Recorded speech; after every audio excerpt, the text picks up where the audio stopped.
Good Wednesday morning. This is Kim Blaylock with SDG Bible Study. That's the Soli Deo Gloria Bible Study. Coming to you on this, 19th day of April, 2023. And we are going to be continuing in our reading of God's Word in a chronological manner and reading from the One Year Chronological Bible. We're going to be continuing this morning in the book of 1 Samuel and reading from 1 Chronicles as well, and then into 2 Samuel. So moving right along in God's Word this morning. So join me as we read together this morning.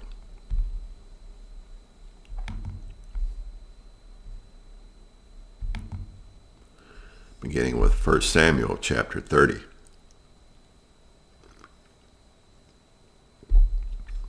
Now, when David and his men came to Ziklag on the third day, the Amalekites had made a raid against the Negeb and against Ziklag. They had overcome Ziklag and burned it with fire, and taken captive the women and all who were in it, both small and great. They killed no one, but carried them off and went their way. And when David and his men came to the city, they found it burned with fire, and their wives and sons and daughters taken captive. Then David and the people who were with him raised their voices and wept until they had no more strength to weep. David's two wives also had been taken captive, Ahinoam of Jezreel and Abigail the widow of Nabal of Carmel. And David was greatly distressed, for the people spoke of stoning him, because all the people were bitter in soul, each for his sons and daughters. But David strengthened himself in the Lord his God. And David said to Abiathar the priest, the son of Ahimelech, "Bring me the ephod." So Abiathar brought the ephod to David. And David inquired of the Lord, "Shall I pursue after this band? Shall I overtake them?" He answered him, "Pursue, for you shall surely overtake and shall surely rescue." So David set out, and the 600 men who were with him, and they came to the brook Bezor, where those who were left behind stayed. But David pursued, he and 400 men. 200 stayed behind, who were too exhausted to cross the brook Bezor. They found an Egyptian in the open country and brought him to David, and they gave him bread, and he ate. They gave him water to drink, and they gave him a piece of cake of figs and 2 clusters of raisins. And when he had eaten, his spirit revived, for he had not eaten bread or drunk water for 3 days and 3 nights. And David said to him, "To whom do you belong, and where are you from?" He said, "I am a young man of Egypt, servant to an Amalekite, and my master left me behind because I fell sick 3 days ago. We had made a raid against the Negeb of the Kerethites, and against that which belongs to Judah, and against the Negeb of Caleb, and we burned Ziklag with fire." And David said to him, "Will you take me down to this band?" And he said, "Swear to me by God that you will not kill me or deliver me into the hands of my master, and I will take you down to this band." And when he had taken him down, behold, they were spread abroad over all the land, eating and drinking and dancing, because of all the great spoil they had taken from the land of the Philistines and from the land of Judah. And David struck them down from twilight until the evening of the next day, and not a man of them escaped, except 400 young men who mounted camels and fled. David recovered all that the Amalekites had taken, and David rescued his 2 wives. Nothing was missing, whether small or great, sons or daughters, spoil or anything that had been taken. David brought back all. David also captured all the flocks and herds, and the people drove the livestock before him, and said, "This is David's spoil." Then David came to the 200 men who had been too exhausted to follow David, and who had been left at the brook Bezor. And they went out to meet David and to meet the people who were with him. And when David came near to the people, he greeted them. Then all the wicked and worthless fellows among the men who had gone with David said, "Because they did not go with us, we will not give them any of the spoil that we have recovered, except that each man may lead away his wife and children and depart." But David said, "You shall not do so, my brothers, with what the Lord has given us. He has preserved us and given into our hand the band that came against us. Who would listen to you in this matter? For as his share is he who goes down into the battle, so shall his share be who stays by the baggage. They shall share alike. And he made it a statute and a rule for Israel from that day forward to this day. When David came to Ziklag, he sent part of the spoil to his friends, the elders of Judah, saying, Here is a present for you from the spoil of the enemies of the Lord. It was for those in Bethel, and Ramoth of the Negeb, in Jadir, and Aror, in Shephmoth, in Eshtemoa, in Rakal, in the cities of the Jerahmeelites, in the cities of the Kenites, in Hormah, in Bor Ashan, in Attic, in Hebron, for all the places where David and his men had roamed. 1 Chronicles chapter 12, verses 20 and 22.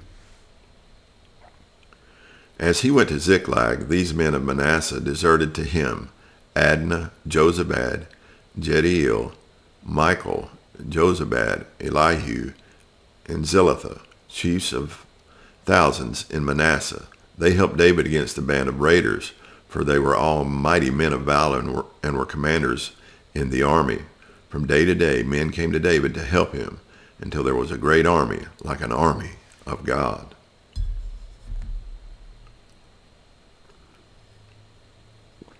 First Samuel chapter 31.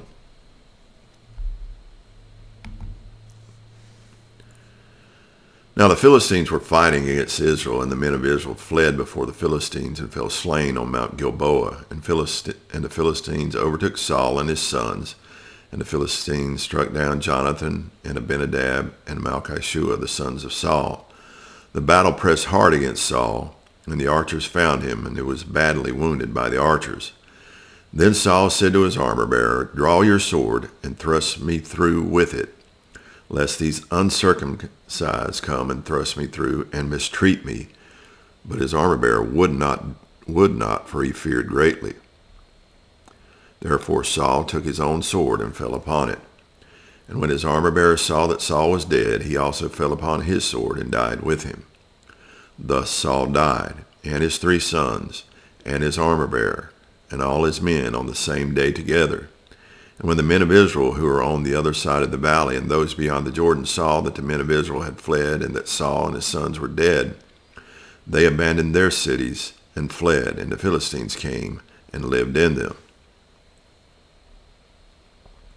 The next day, when the Philistines came to strip the slain, they found Saul and his 3 sons fallen on Mount Gilboa.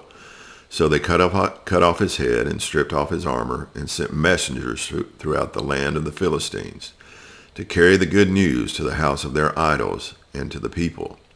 They put his armor in the temple of Ashtaroth, and they fastened his body to the wall of Bethshan. But when the inhabitants of Jabesh Gilead heard what the Philistines had done to Saul, all the valiant men arose and went all night and took the body of Saul and the bodies of his sons from the wall of Bethshan. And they came to Jabesh and burned them there. And they took their bones and buried them under the tamarisk tree in Jabesh, and fasted 7 days. 1 Chronicles chapter 10. Now the Philistines fought against Israel, and the men of Israel fled before the Philistines and fell on Mount Gilboa. And the Philistines overtook Saul and his sons, and the Philistines struck down Jonathan and Abinadab and Malchishua, the sons of Saul. The battle pressed hard against Saul, and the archers found him, and he was wounded by the archers. Then Saul said to his armor-bearer, Draw your sword and thrust me through with it, lest these uncircumcised come and mistreat me. But his armor-bearer would not, for he feared greatly. Therefore Saul took his own sword and fell upon it. And when his armor-bearer saw that Saul was dead, he also fell upon his sword and died. Thus Saul died, he and his 3 sons, and all his house died together. And when all the men of Israel who were in the valley saw that the army had fled, and that Saul and his sons were dead, They abandoned their cities and fled, and the Philistines came and lived in them. The next day, when the Philistines came to strip the slain, they found Saul and his sons fallen on Mount Gilboa. And they stripped him and took his head and his armor and sent messengers throughout the land of the Philistines to carry the good news to their idols and to the people. And they put his armor in the temple of their gods and fastened his head in the temple of Dagon. But when all Jabesh Gilead heard all that the Philistines had done to Saul, all the valiant men arose and took away the body of Saul and the bodies of his sons and brought them to Jabesh. And they buried their bones under the oak in Jabesh and fasted 7 days. So Saul died for his breach of faith. He broke faith with the Lord in that he did not keep the command of the Lord, and also consulted a medium seeking guidance. He did not seek guidance from the Lord. Therefore the Lord put him to death and turned the kingdom over to David, the son of Jesse. 1 Chronicles 9, verses 40 through 44.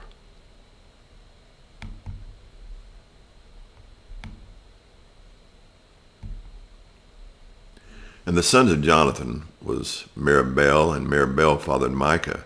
The sons of Micah, Pithon, Melech, Teriah, and Ahaz. And Ahaz fathered Jerah, and Jerah fathered Alameth, Azameth, and Zimri. And Zimri fathered Mosa. Mosa fathered Beniah, and Rephiah was his son. Elisha his son. Azel his son. Azel had 6 sons, and these are their names: Azrikam, Bokeru, Ishmael, Shariah, Obadiah, and Hanan. These were the sons of Azel. 2 Samuel chapter 4, verse 4.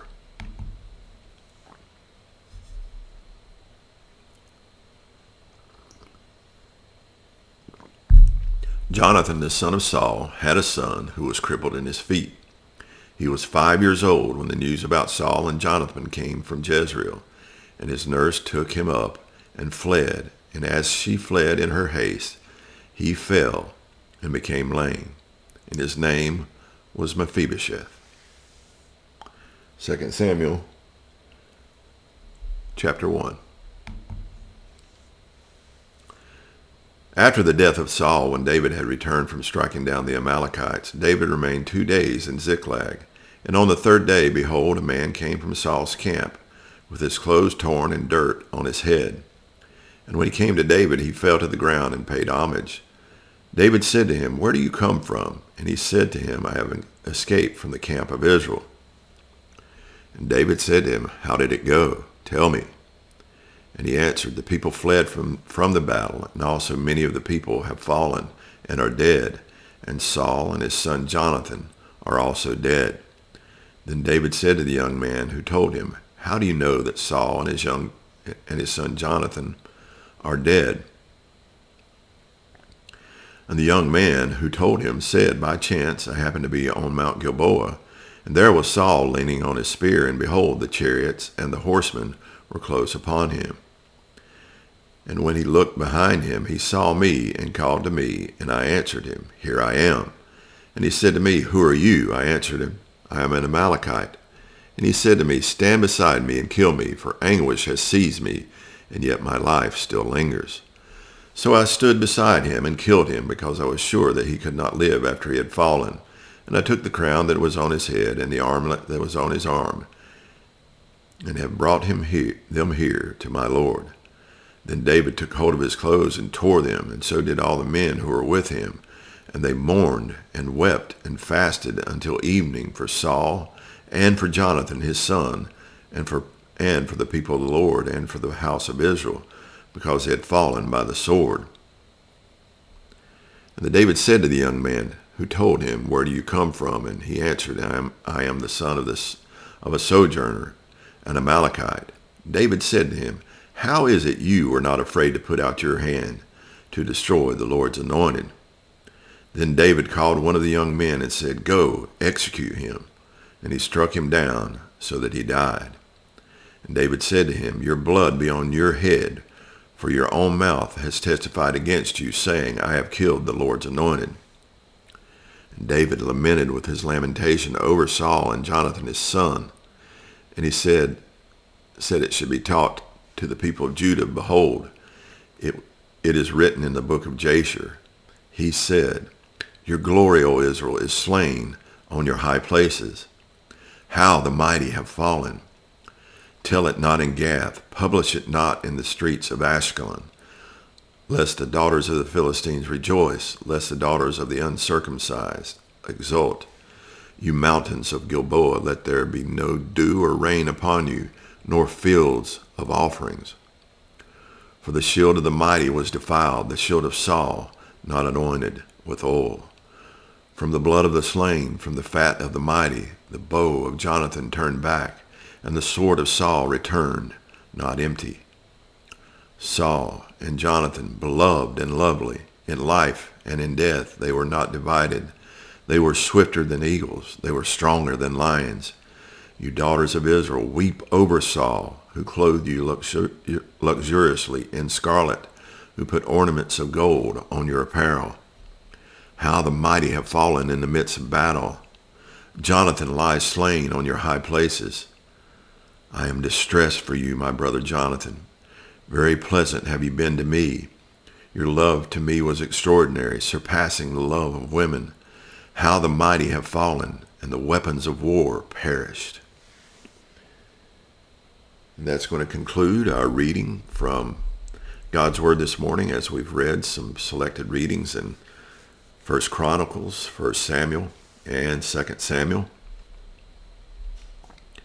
And we have now seen the death of Saul and Jonathan.